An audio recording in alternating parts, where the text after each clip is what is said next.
On today's episode of Gathering the Kings. Become a huge listener and don't become a know-it-all. I have a great board. I have great mentors. I have great friends. And that's the decisions that I made in myself is, be open. Don't matter where that person is, be a listener. You are listening to Gathering the Kings with Chaz Wolfe, featuring fellow 7, 8, and even 9-figure business owners who have real battle scars from business and life, but have prevailed as the king that they are designed to be. We welcome high-performing entrepreneurs to the stage in order to reveal the real of the real on what it takes to build a successful business today. We dissect the good and bad decisions they've made along the way that give a true and accurate picture of the journey of success and how you too can get there. Through this dialogue, you will learn the value of growing your network and surrounding yourself with power players and kings like today's guest. Grab your pen and notebook because we're about to dive in. What's up, everybody? I'm Chaz Wolfe, Gathering the Kings podcast. Today, I've got Victor Rodriguez here on the King stage. My brother, how we doing? Thank you for having me, brother. Appreciate it. And I'm looking forward to it. Good. Well, we're going to have an incredible conversation. And before we even talked, I knew it was going to be incredible because we're both rocking a fantastic beard. And how can we not have camaraderie on this show? At this point, I've said this a couple times now, but I'm going to have to seek a beard manufacturer or a beard, cleaning company or a trimming company. A beard company needs to come on here and be a sponsor. I've had so many freaking kings with beards on this show. Just it's awesome. It's the new thread. I always say that, I look at it. Now I know why women have to take care of their hair so much with this beard. I can tell you. It gets dirty, shampoo, everything, but enjoy it. I enjoy it. Right. I think I'm gonna lose my hair a little bit sometimes later on, so I might as well just keep this one. Yeah, you gotta keep it where you can keep it. So I understand that for sure. Mine, I've said this a couple times before too, but I'm starting to get some grays, and I'm like, oh, I don't know if I'm ready for that. Dude, embrace it. I have just go for it. Yeah, they're all coming out there. Well, they say it's wisdom, so I'm gonna try to embrace the change. A little salt and pepper. But Victor, tell us what kind of business that you got, brother. Yes. I have an interesting business. I started mobile fueling and technology. In the old days, they call it wet fueling. But, as the new technology and eras, everything is being delivered directly to you. I thought of coming out with something new, especially being in New York. How can you bring fuel directly to your car, but also to your fleet? So you don't have to waste that time at a gas station. So I introduced what is Gas It Up, and we are one of the top mobile fueling in the United States right now on our platform. And, looking forward to seeing and continue to grow throughout the US. Wow. You just said some very, very impactful things, and you said it very, very humbly, but we're going to dive more into that. I'll give you a chance to toot the horn a little bit more, but you're bringing fuel to residential and commercial clients, and you're saving time, which obviously then translates into money for businesses and even for the residential. But this is something that you're planning on taking much larger than you already are. You're already got a really big business, man, and you're planning on growing, huh? That's my goal. When I first started Gas It Up, I said, my goal is to be the number one. Unless I'm going to go hard and create these challenges for myself, I might as well just sit down on a chair and don't do nothing. I'm going to make sure they go all the way, and I have a huge opportunity to become the number one mobile fueling company in the United States. But I want to be able to fix something. I don't go to residents, and I'll tell you why. There's a lot of regulations of how we move fuel. But in the future of it, hopefully there will be an opportunities where we can do residents later on. Okay. Very good. Good clarification point. Thank you for that. It's also funny too, or interesting that you would have the opportunity in the future. Maybe this is a little foreshadowing for us. Yeah. Look back in a few years. Yeah. It'll be fun to look at it. Just say, hey, this is what we were speaking about it, but now we can do it. Yeah, exactly. That's fun stuff. Well, good. Okay, so I want to get into your story and hear about some of the ups and downs. But before we do that, Victor, I got to know, there's a reason why you do this. I know you got a family. I know you got, you said the ups and downs, the problems that I create for myself. This isn't an easy road that we've chosen as entrepreneurs. Why do you do it? Even after all the success that you've had, you still do it. Why? Yeah, I can tell you, I'm going to try to keep this one a little short, but I do this, I seen my mother done this thing and try to do business herself. And I enjoy giving back, Chad. And it's something that is in my passion. I'm actually one of the youngest board members, one in New York Mental Health. And I also started my own foundation, the Gasset Foundation. And I believe I'm passing over what some of the experience you can have to these who wants it. You know, and seeing this journey through what my mother went through in her life, and seeing that I can have a huge opportunity. I should be able to do what I want. And I went after the hardest industry out there, and it's the gas industry. And, you know, this is where I'm at the moment. I think a lot of people, anyone can do this, but, you know, you just have to focus and put time. And time is the only thing that you need to put in there. And it's the only thing that doesn't have a value. Yeah. Yeah. Or it has so much value and we don't recognize it, right? Yes. So you hinted at your mom, right? So yeah, I think we've got a similar, you know, a little bit of our stories are same in this way, but why does that, you know, you talked about her being in business and obviously just the struggles of that, but why does that stick with you today? I mean, you're talking about some pretty big business moves that you're making, and your why is to be able to take advantage of the opportunity that she gave to you. That's what I just heard. Yes. Why is that deep inside of you like it is? It's an interesting story. You know, my mother came in here into the United States at a younger age, and she was also able to bring us, my little brother and myself, at a younger age here. And seeing her struggle and seeing her saying that she can still work and still being able to maintain a little small business that she did without knowing any English, my thoughts I'm like, wow, you can do this. And I have an education, you know, and I'm here. And that means I can do anything. And she always said, you know, you do whatever you put your mind you set to. And the only person who's going to stop you is yourself. So don't let anyone else, just continue running up. And, you know, you're going to run into a couple, you know, mountains, but just, you know, if you fall, you're ready, you done it. Now you can walk up like you would experience. So continue running up. So this is the experience that I have in the past. And, you know, it took me a long time to get where I am, but it's successful and it's been fun and it's been challenging. But I can tell anybody now what not to do on the startup in some levels. Yeah, of course. I think that's why we've got you here, to be able to share some of those nuggets. But you know, the heart behind it is oftentimes the place where you have to start. And if you don't have that burning desire, you know, so obviously both of us, you know, coming from that single mom, you know, scenario and just the difficulty of that, I haven't heard a lot of people say it like you just did. And I've said it myself in a similar way, where I look back, obviously as a dad now, and, you know, we've both got kids, and you're like, man, this is a lot. You know, we've got four little kiddos. And I think back and I go, how did my mom do this? Like, just logistically speaking, let alone mentally and like physically and spiritually be able to like bring the fortitude and persistence every day. Just logistically, how was she in all these places all at once? School and basketball and 3 jobs all the time. It's just like so much reverence but freedom at the same time. Because like what you said, man, if she can do it, if she can do that with what she was given, how much more am I responsible for? It's my duty, right? I agree to that. And, you know, it's beauty to see that. And it just, you know, that's when I look at it and I think, and, you know, just put some time into what you want to do and believe in yourself. And, you know, seeing my mother do this, and I'm like, I got to give the power to her always, anywhere that I can. And I always mention she's always been my inspiration to do anything that I want to do. And I'll take on different challenges, you know, as I continue on my journey. And I'll continue to let you know some of the other challenges and some of the journeys that I have taken.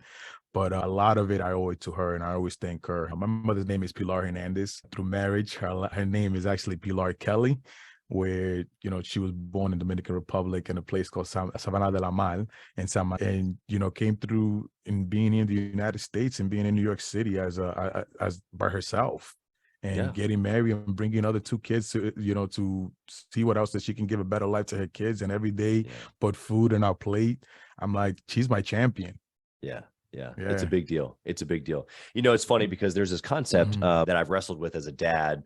And this would be interesting to see what you think about this, and then we can get into some of your story. But, you know, there's this, you know, like if we give maybe too much to our kids, like make it too easy and we pave the road for them, right? Like silver spoon, then they don't go through any struggles, right? And so they don't necessarily experience the same things that we did. They don't have the appreciation for whatever it is. And so, and that's this, you know, this you have some millionaires and billionaires that don't give anything to their kids for that reason. And then you have others that do. And sometimes that produces maybe a lesser desired result in the kid. So I've got this back and forth tug on, how do you raise a child inside in an environment where there's maybe first generation wealth like you and I, but yet still provide opportunities for them to figure things out and have a little bit of a struggle. So what I see it as, like your mom, obviously with what she was given, she paved the road so far. Like, maybe she hasn't been able to be as financially successful as you,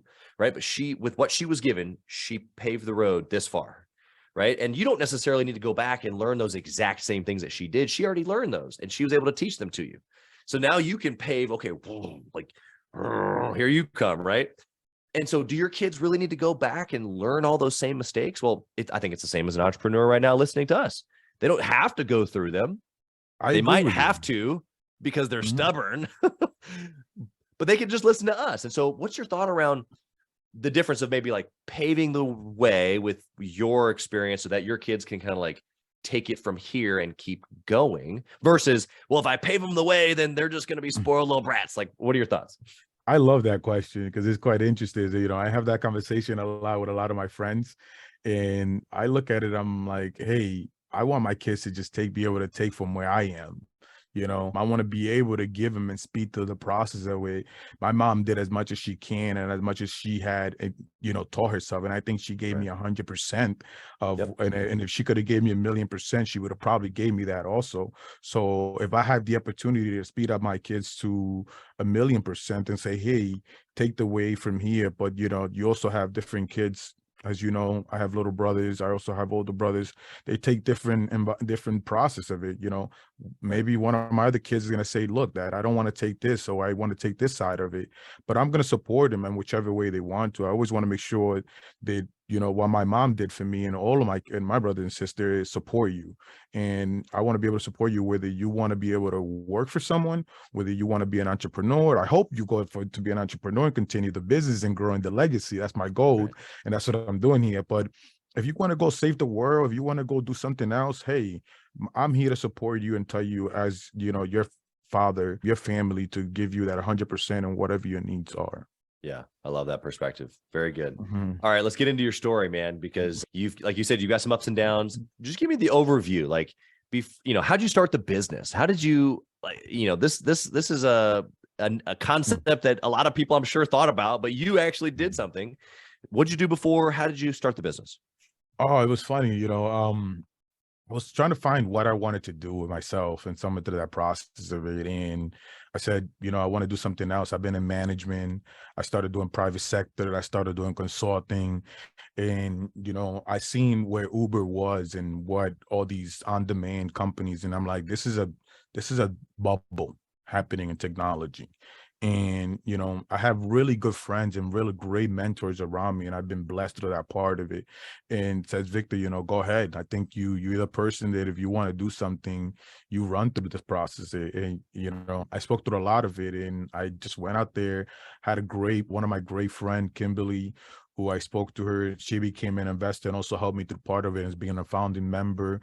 And then I started reaching some of my other friends. And then that's when I brought also, I'll let you know about Greg Wilder also, who's a great friend and mentor of mine who helped me through this journey. But I can tell you, I would not be where I am if it's not for each one of these mentors who's been come in my life. And some of them is still here and continue to be where I am and helping me through get where I'm going through. So I always think it to them and the people around me.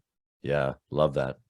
Love that. And so here you are with an opportunity to do something. You got some encouragement, sounds like, which is great. What, like, you just saw a need, you just saw like, it just, this makes sense. Like, what was the burning, like, I got to do this? It's more of a need, but I always wanted to challenge myself. I know that I'm capable to do what I really set myself to, but I wanted to challenge and see something different. I saw the oil and gas industry needing a niche of something that needed to be changed, but I saw that there was also a huge challenge in the regulations out there. So, I started reaching out.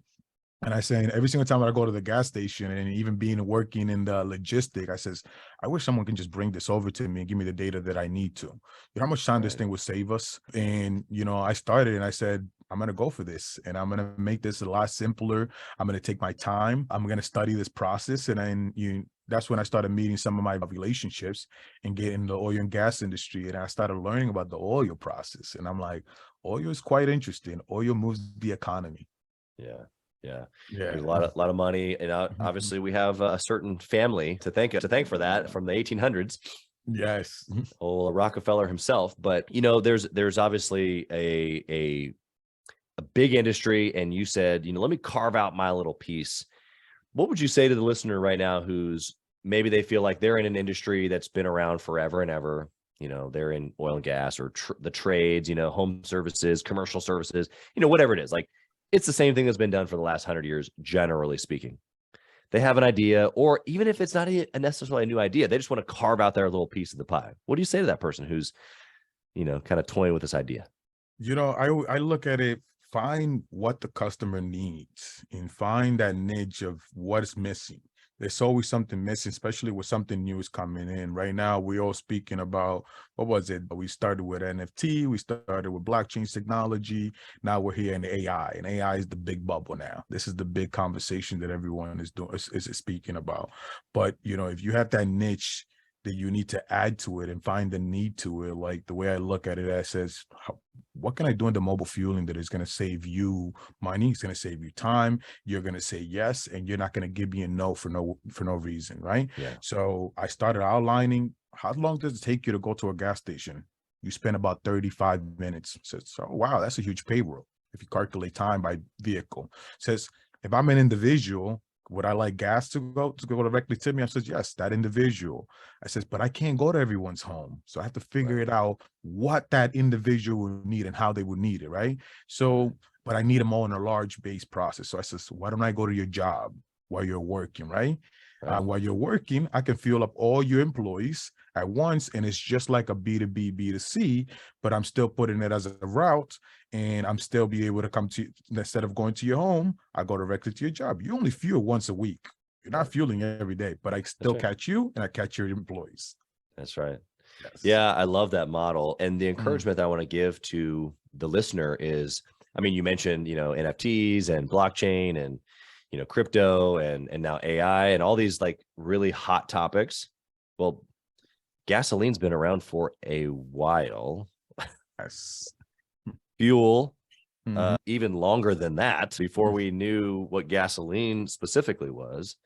Okay, so you've taken this concept of something new and even applied it to an archaic industry that is never going to go anywhere because we are always going to need fuel of some sort. Okay, fine. So it's really make it better, right? Find who are you trying to help, analyze their daily, weekly, whatever their process is that you're trying to help them with.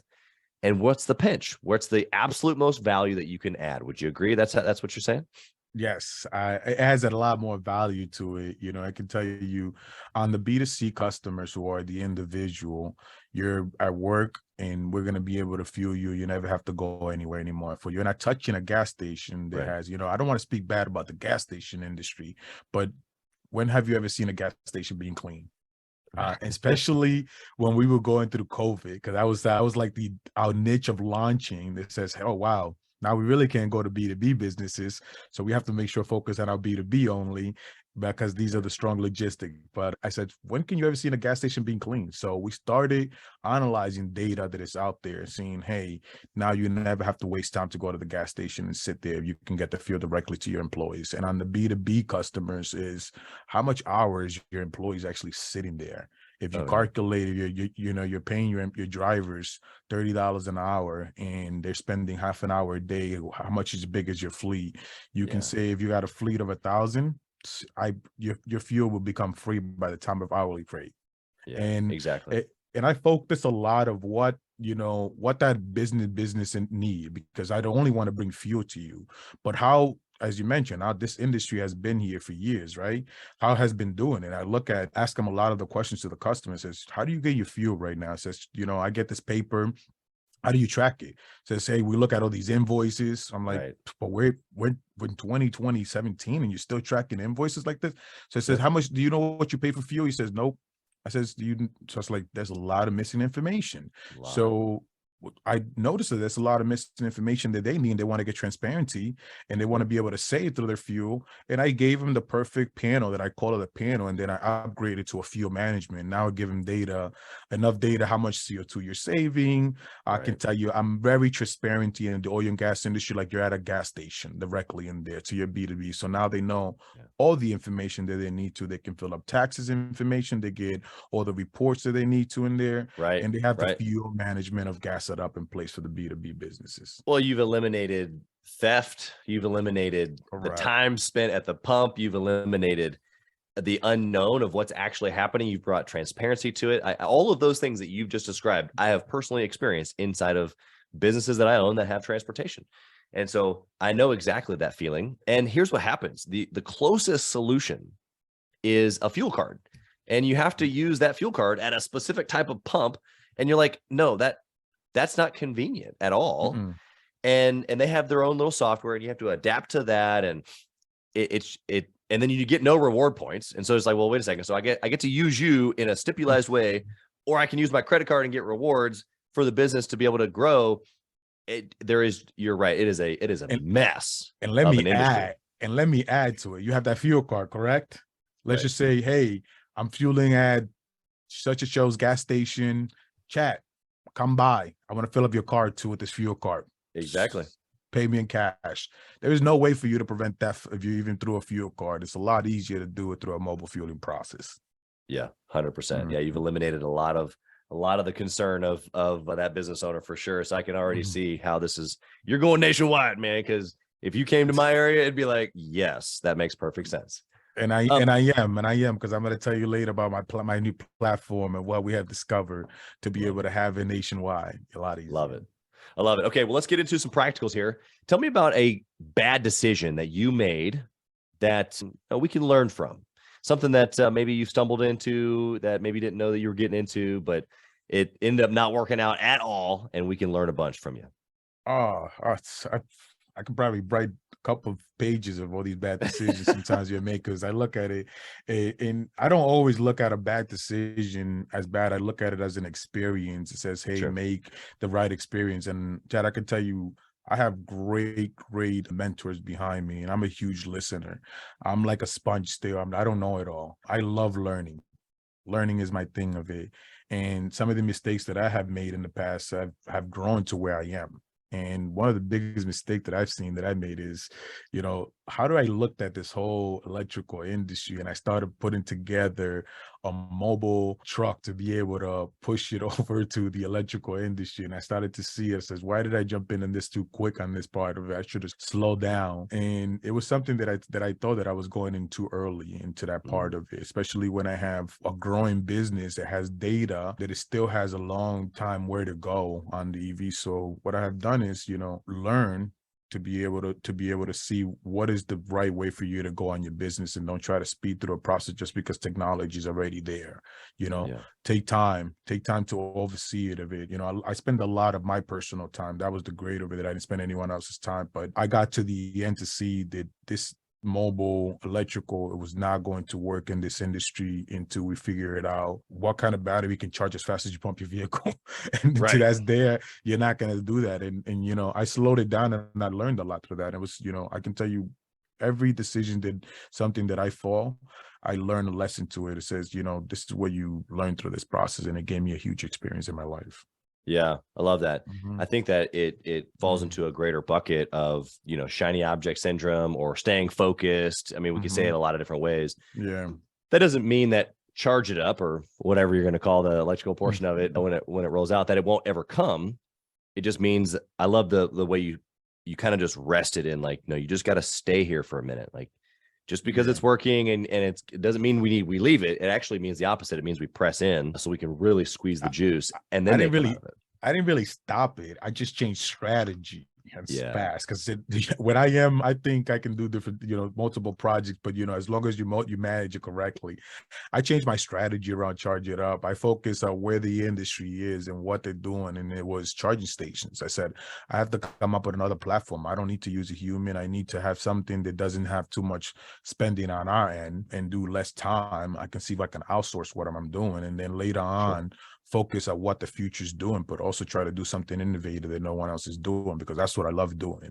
And it's trying to challenge the industry. And I focus and outsource the Charge It Up process of it to focus on putting charging stations all over the United States, using, going after government grants, using ourselves, using some of our relationships in there, and grow our model so we can give the option to our fueling customer that has also electrical vehicle that they want to. You can manage both platform on their management panel, and you can have access to both, whether you want charging stations or you want access to fuel. You'll be able to have access to both in our platform. Yeah, love it. Love it. I didn't actually know that the other side was called Charge It Up. It just made a lot of sense to me. So I said it. And here we are talking about it like it's a real thing, because it is. It is. Oh, I love it. I love common sense, man. Just make it make sense to me and we're good to go. Great All right. minds, Well, tell me about a good decision, Victor. I want to know something that you did that you can look back, and this one decision, this one moment in time has led to a bunch of other successful moments. Great decision is that I always make is become a huge listener and don't become a know-it-all. Why is because where I'm at is I have a great board. I have great mentors. I have great friends that I have, and not be stubborn. And that's the decisions that I made in myself is, be open, no matter where that person is, be a listener, understand, because I can tell you, Chad, I would not be here if it's not each one of these individuals that are in my life at the moment. Some of them come, some of them go, but some of them stays forever and become mentor, become great friends. I can tell you this, just a quick story. Greg Wilder, who's my general counsel, has been with me traveling, and he stopped his career, what he was doing, and he says, Victor, if we're gonna do this, we're gonna do this way and this way and that way. And I'm like, of course, why wouldn't I? Why would I challenge a lot of the experience that you have 30 years of what you're doing? And I'm learning. I'm like, you're giving me 30 years of your experience in the tax and in your world and helping me grow this business. So, that's been my biggest part. What I always tell everyone is, be open-minded and accept the help and accept the mentors that are around there. Because if you don't, you're not looking to just pass, even level one that I call it in the startup. Yeah. I love it. I told you I was on your website just right before we were on the pod, and sifting through and looking at your team and your leadership team and your executive team, your board members, your advisory, all that fun stuff. It's one thing to hear a guy like you with obviously just a great business say, I have people around me and I need to listen. I need to be a learn-it-all, not a know-it-all. But when you see it in action, when you see the people, I can literally see the names and titles of people who you put behind you, and you're like, wow, that it takes it to another level. We've got a guy in our mastermind group. He's a big general contractor and, multiple 9 figures. And he uses the same language. Actually, he calls it be a learn-it-all. Don't be a know-it-all, be a learn-it-all. And so you've got a guy with decades of experience. I would say I would challenge him to say he's not he's a mature king, but even sage, like the next stage after king, is that sage wisdom. And it's like, man, if we can continue to put ourselves, even though I would consider both of us in that king stage where we're pouring out in a lot of things that we do, it's still our responsibility to surround ourselves with allies as well as people that have just been doing it a little bit longer. So would you say anything else to that? No, I agree. I'm so grateful every day of the people that are around me, and I listen to them every single day, every questions that I have. It's funny. I always do. Sometimes is when I get an advice that I'm just like not too sure of it. I'm like, you know what? I have 8 others. I can go ask 8 others and see. And once you start hearing it, they start telling it you in so many in the English language, I call it, but in a different way. I'm like, okay, it makes sense. It makes sense. Yeah, and you bring up just a very interesting point, because there are times where, of course, we like to hear what we like to hear, and so we seek agreement number one, which could be good. It could be, being Yeah. stubborn, right? You just wanting to hear your own words back to you, which is the point of counsel. It's the point of having an advisory board or a mastermind group or a friendship or whatever, where you can not only bounce ideas and they go, yeah, keep going, dude. You're doing it great. Those things are encouragement is good, but you also need the guy to say, hey, I don't know if that lines up with what you've told me, or, it seems a little bit risky to me. And even though, as entrepreneurs, especially a super big picture, innovative guys like you, super optimistic, you look at the scenario, the glass is always, it's not even half full. It's all the way full with guys like you and me. And so when guys even present how it could be possibly not full, we're like, nah, get out of the way. But we got to be careful, because sometimes it's those agitation thoughts that help us actually dissect the plan that needs to happen, not just our pie in the sky plans. I'm going to tell you a quick little story about that. I have a mentor named by Steve Olay, who also sits on my board. And when I first started Gas It Up, a lot of my language, the way I was saying certain things was not the right way, right? So, I told Steve at the beginning, I said, Steve, please, I want you to text me when you hear me that we're at a pitch and I'm using that language or that word the wrong way. And we took it as a joke every single time. So he would text me like, got you, you're using the word again, doing it. So I don't look at it. Someone would take that as such a bad comment, says, someone is trying to teach you something. But when someone comes to you and telling you, you shouldn't use these words in this conversation or in this pitch or in this part where you are, right, you should be so grateful and give that person, I want to give him a hug, just because, you use certain words that you shouldn't use. And having that experience of him being a huge CEO in an industry and started his business, I should be paying attention. So I said, continue and telling me every single time you see me, don't feel afraid of just telling it to me and just tell me you're doing it again, Victor. And I got the hang of it. And this is where I am, is because my mentors, I love hearing criticism of what I'm doing wrong, because I can only see it my way, like you just mentioned it, but someone else is seeing it from the front end.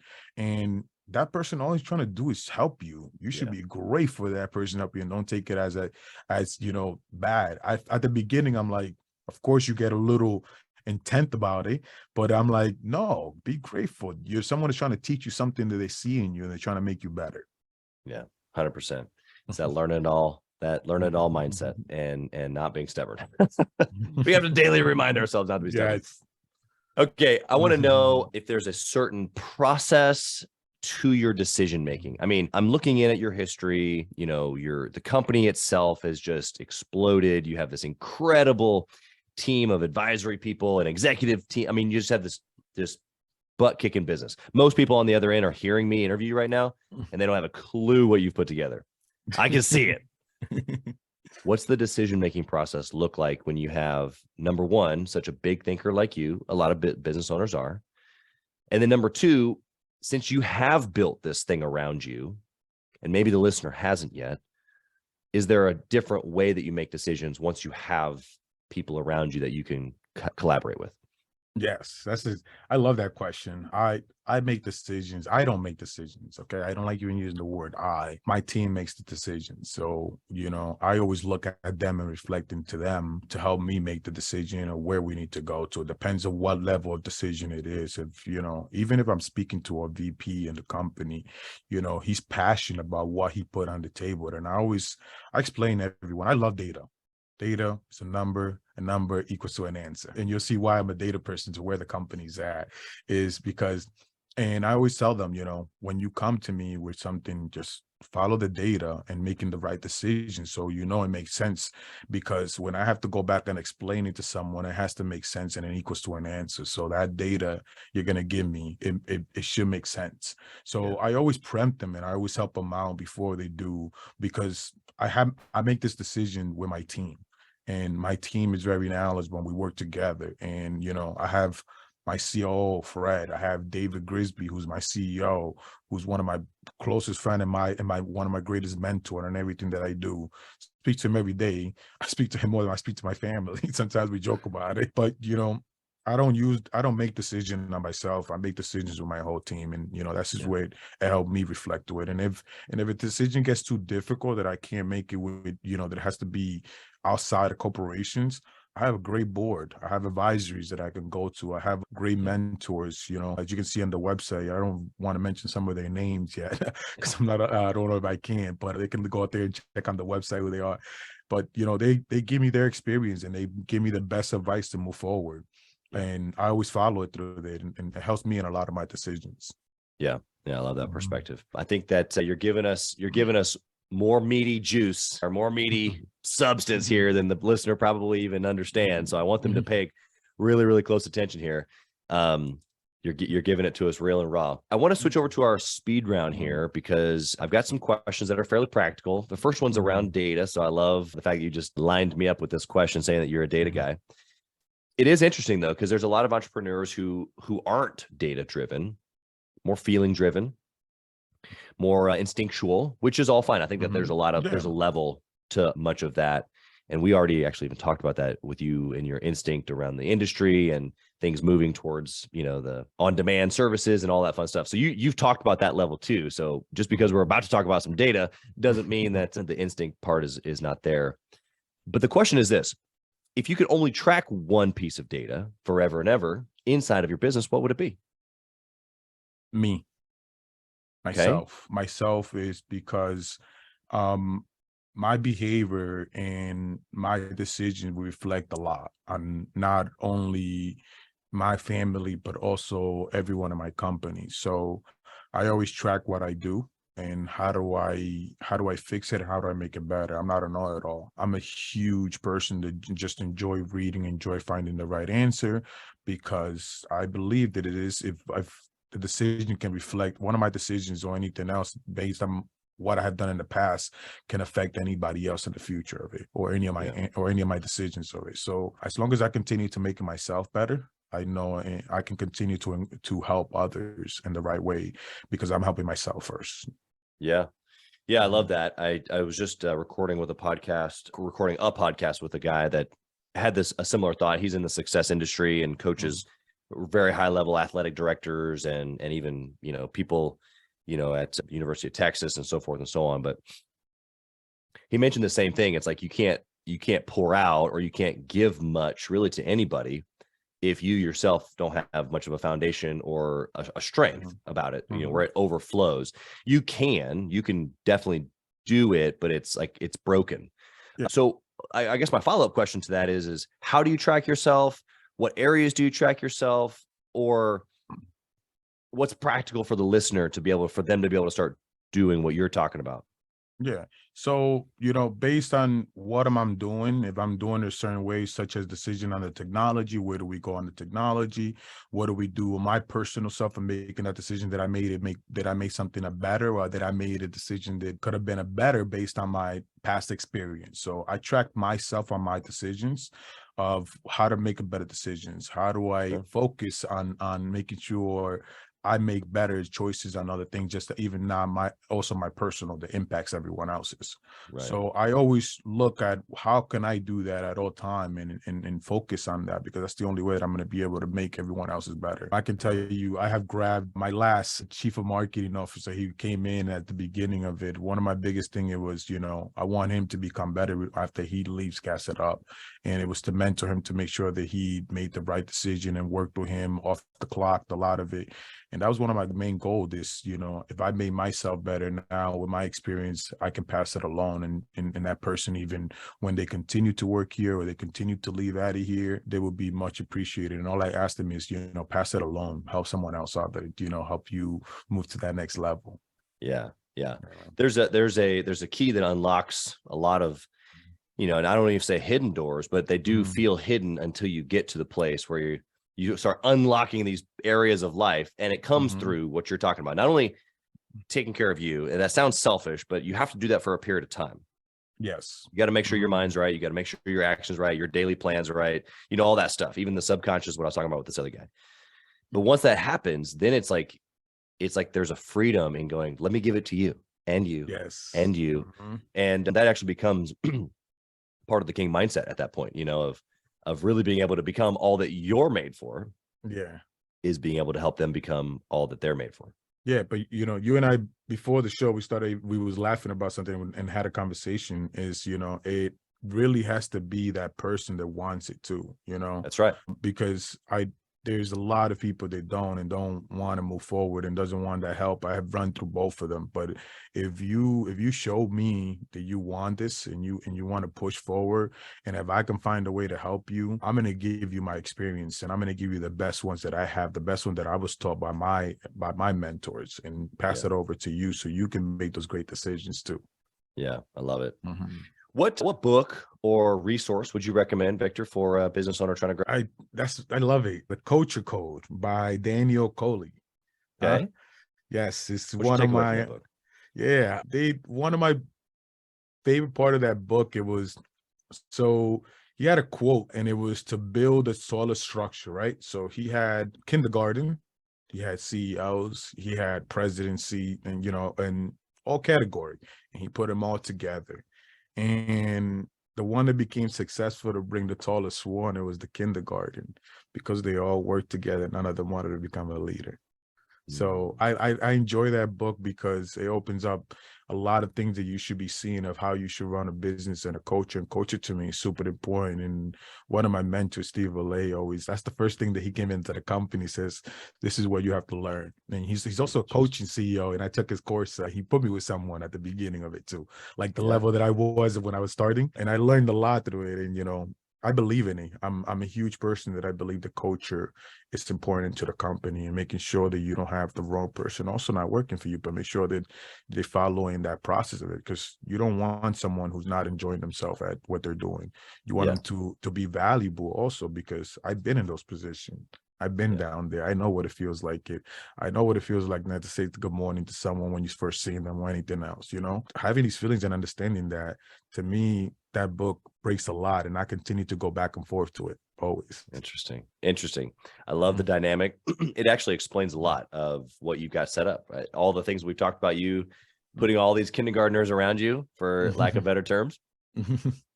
Because you've got some really incredible people around you. It's a similar thing that, inside of a mastermind, and Gathering the Kings does this. We're all 7 and 8 figure business owners that have these, for all intents and purposes, kingdoms, right? But there's this value when I can come together, I can put my crown down. And even here today, we're doing it. You put your crown to the side. Both are representation of, all our success and, all of our domain, right? All of our authority. But we set it to the side so that we can do this. Exactly. And I would do this always. And if I can always pass the right message to anyone and teach them some of the things that I have learned, I have learned to pick up a book. I've learned to have mentors around me, not afraid of ask questions. But if I can always and support you in what you're doing and passing the right message to it, hey, kudos to you, what you're doing. I love it, and to the listeners out there, it's great information always. The more you get, the better you get at where you're going. And it's like, I look at your podcast, it's like, let me pick up the Chaz book. Let me see what chapter Chad has today on. That's right. He has different chapters in it, and you learn different experience from it. It's like having this class of leadership in there and learning from everyone that goes in there in the industry, whether you bring someone who's in the painting world, whether you bring someone in technology, we all have that that little bit that I can pick up and learn something from that person and apply it to my business. And you call it the King Show, I call it a chat book. That's awesome.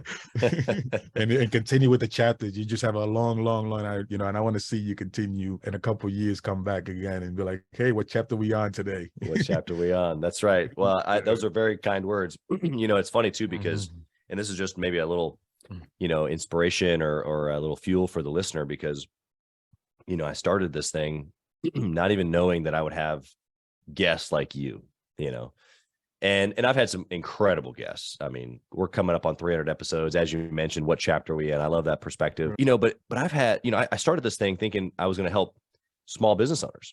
And I've had multiple guys reach out and say, hey, I've read a lot of chapters of your book, AKA I've listened to a lot of your episodes. Hey, how do I want to know who's in that group, because I need some people around me too. And I just never even imagined that when I started this, because I thought, well, I got my mastermind over here. We're starting that thing. That's cool. But like, this is for the small guys, and we'll help them. But I get more and more guys like you, quality, high achieving business owners with big businesses, going, man, I really like that guy. not me, the other guests that I have on the show, which again, it's like, man, now we're talking about this actual thing that I had in mind of like gathering real kings together. And it doesn't have to be the Chaz show or the Chaz book, but it can be like a little bit of you, a little bit of me, a little bit of him, a little bit of her, you know? And so I appreciate that. I also want to reflect that to the listener that if I can do this, then they can surely do what they're trying to do as well. I got a question for you about family, Victor. I know that, you know, before we hit the recording button, we talked about family and kiddos and just your family and just how precious that is to you. Of course, you know, we learned of your perspective from your mom, you know, and the reverence that you have for her. But as business owners, I have learned through this podcast, as well as even my own journey, as well as all the people that I know in person as well. And it's almost unanimous. 100% of the time, we have this obsession in our business, right? That's why we're successful. And I have learned that it's not balance, but it's obsession with my kids or obsession with my wife that also fuels those areas. So my question to you is, how do you obsess over those three areas all at the same time? Oh man, that's beautiful questions. You know, I think family first of all is most important, and that's one of my part that going back to culture, Chad. I want to let you know, I always advocate that to everyone. Unless you're straight level headed at home, you're not going to be able to bring that over to the next place wherever you go, whether it's work, whether it's, you know, anywhere you're going or whatever you're doing, you're not going to be able to. But to me, it is always super important. And the beauty of it is, you know, it has like a balance of it. When work gets you so stressed, then you go home to your kids and your kids balancing you through that part of it and says, you know what, I'm at peace at home and this is my peace. Or, you know, let me have fun, but let me go back to my peace. Whatever I'm doing, it is, I call it, you know, I call work sometimes. One day you walk in, put it in the fire. My CEO and I says, all right, let's put this fire away. Okay, let's go put the fire away. But you know what? You come home and, you know, you got your kids and they're your peace. That's exactly what I feel at home. And one of the biggest thing that I talked to one of my great friends, Michael Martinez, who's the CEO, founder of Fort Point Capital, who mentioned to me, says, Victor, you know, what was the biggest thing you learned through COVID? And I said, I was not spending, he mentioned, says he was not spending enough time with his family. And I said, wow, that reflected me and hit me hard because I travel a lot.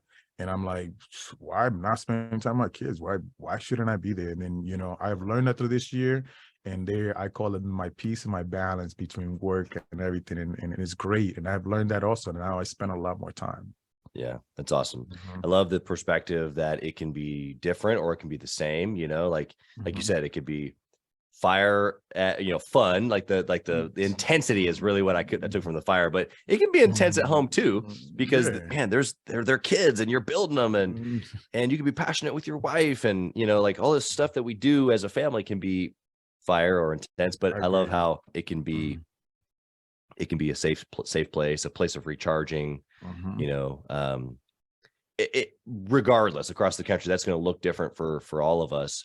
I appreciate you sharing that though, especially from the angle of knowing that you've built something in an industry that didn't, I mean, the industry existed, but the way that you're doing it is so new. And so you look at people who sell themselves, right? And I think that you've done the opposite. And so there has to be more than just the tightrope balance of like, well, let me appease my family. And it's like, no. Like, I love my family deeply. That's obsession. That's burning desire. Thinking where Rich talks about a burning desire. And I want to go hard after them. And that could be doing a Zoom instead of traveling. That could mean letting my CEO go instead of me. Like whatever that looks like, it doesn't really matter.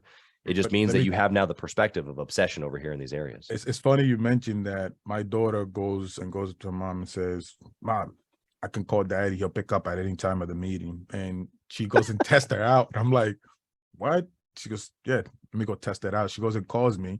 Immediately, I pick up the phone because I'm like, my daughter's FaceTime. I'm like, baby, I'm in a meeting.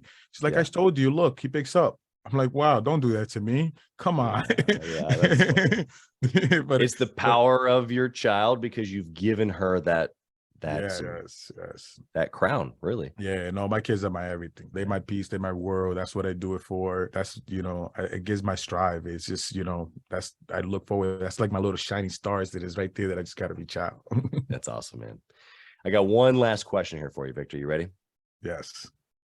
If you could whisper in the younger Victor's ear, what would you say? You got me on that one. That's a good one. What would I say? Don't waste some of your time in unvaluable places and time. I look at it as, I wish someone would have told me or could have whispered into my ear and told me, Victor, time is very valuable. Yeah. And if you sit there and just waste it, that's the only thing I look at. Time, that's the only thing that you can't buy, and it's precious. So I wish someone would, and could tell me, be like, hey, pay attention. You could have run a little faster. Yeah. And I laugh because some of my friends would be like, what more faster do you want to go? Because how fast do you want to go? Because I'm like, nah, I think I could have went a little faster. And I read what you have in the back of it, just with the hat says King, stayed humble and hustle, and then the excuses are for weeks. It's like perfect. Yeah, no, it's true. It is funny too that you gave the perspective of friends saying, well, you already did it super fast. You're young, you're successful. Like, what else could you want? And it's like, well, when you understand there's unrealized potential, even still today, like you can't go back. I can't go back, obviously. Yeah. But there's ways for us to go faster, better, stronger now. And there's going to be ways where we look back in another 30 years and go, man, I really wish I would have told myself this. And we're going to miss it the next decade or 2 or 3. But that's okay. We know what we know now. We have the answers that we've learned so far, like you said, and we can apply those things to be able to be the best, but also to realize as much potential as we possibly can, to be the best versions of ourselves, to have the most fulfillment, however you want to say it. You know what I mean? Yes, I agree. Victor, how can the listener find you? They hear you, they want to maybe use your services, because if they're in New York or Connecticut or wherever city you're coming to next, or if they're just a business owner, they want to pick your brain, how can they find you? They can always reach out to me on social media. Of course, everyone that follows the social media thread. I'm on Twitter. It's just V Rodriguez with the 1 instead of the I. Same one as in the same platform. You can also reach out and go on the Gas It Up website and reach out to us directly from there, and also just I have my emails. I put my email out there. Anyone who wants to reach out in business and wants to pick up my head, my email is just vrodriguez@gasitup.com. Please reach out. And I try to answer all my email. If not, my executive assistant answer the other half. There you go. But I have it there just to tell everyone else. So our platform is looking to increase and be able to give everyone else, just as there's a lot of people who's doing this in the old way and still doing this way. We are in the middle of looking, how do we launch our next platform that is the ability to allow any mobile fueler to start leveraging and using our technology cloud-based. So it will give the impact, such as places where you are. So if there's a wet fueling company where you are, please, I let every mobile wet fueling company out there reach out to us in your states. We help you get contracts. We also help you turn your business into the cloud and allow us to use our fuel management that is connected directly to a telematic. Our goal is now to connect everyone into this one internal. So when you have the same driver app that everybody will have to be able to connect, but that driver app connects to their platform. So everybody has transparency in the oil and gas industry. And then also, as the oil and gas industry continues to grow, we're adopting Charge It Up, and Charge It Up is a unique model that we have charging stations, but we also found a way of how to give our customers off the grid. And also for 2024, as I mentioned, I didn't leave Charge It Up out there, but we're looking to put together an autonomous robot they can charge inside a parking lot just using autonomous technology. And that is our goal with Charge It Up in the future, as it continue to increase on the EV vehicle and the US continue to push the market there. Yeah. Well, if the listener isn't impressed by just those last few sentences, they weren't listening at all today, and they should go back and just replay the whole thing. You gave so much value here today, Victor, and you got so many cool things that you're working on. You and your team have just been incredible to host here. And so thank you for showing up and showing out, brother.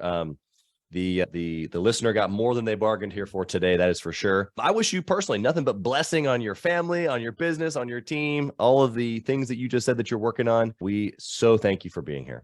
No, I thank you, and I thank your show, and I'll be seeing you soon for the next chapter. That's right. Thank you for listening to Gathering the Kings today. I hope that you were able to pull out a few nuggets to go apply into your business right away. More importantly, though, I hope that you're realizing that it takes more to be successful than just being by yourself, doing it all on your own, carrying the weight all by yourself. What I have realized, not only in my own journey from multiple businesses and multiple different industries, and now interviewing literally over 200 or 300 other very successful 7, 8, and 9-figure business owners, is that it's tough to do it alone. And so Gathering the Kings literally exists to bring together successful entrepreneurs. In fact, we are putting together 1,000 kings, specifically who are grateful but not done. We're intentionally assembling kings who fight tooth and nail for their business, family, and communities. And here's what we believe, that in the pursuit of excellence in those areas, that it ignites within us the responsibility to govern power and forge a lasting legacy. So if that relates and resonates with you, and you know that you need people around you, sharp, qualified, other very successful business owners, I want you to go to gatheringthekings.com. I want you to take a look at what we're doing and see if it makes sense for you to be part of our pursuit to 1,000 kings. Talk soon.